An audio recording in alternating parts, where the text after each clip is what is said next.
आता मस्त डुगू गवऱ्या घेतोय ठेव. आता होळी जाण्यासाठी आपण ऊसपणा घेतलाय होळीमध्ये लावण्यासाठी. आता आपण होळी बनवणार आहोत. मस्तपैकी पप्पा आधी आता ऊस उभा करताय आणि डुगूचा तर केव्हा पण ठिकाण असतो मग ती मस्त आता फुल जोशमध्ये होता. मग मस्तपैकी आपण आधी कडकमध्ये आता ऊस उभा करून घेतलाय आणि लगेच आपण आता होळी बनवणार आहोत. आपण आता होळी बनवून घेतली बरं का. कशी मग आपली होळी इकडे मस्तपैकी आपली आता होळी रेडी बरं का. आणि होळी पण आता तयार झाली होती आणि आपण आता होळी चितवून घेणार आहोत. तर मग चला. सेकंड आपण मेकअप करून घेतलेला आहे टाकाटकमध्ये.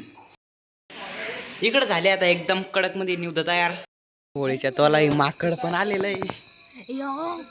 मित्रांनो आता झाले होळीच्या तोचा टेम आणि आपण आता होळीच्या तोणार आहे. आमच्या घरातील ज्येष्ठ श्रेष्ठ डुगू यांना होळी चेतवण्याचा मान भेटलाय.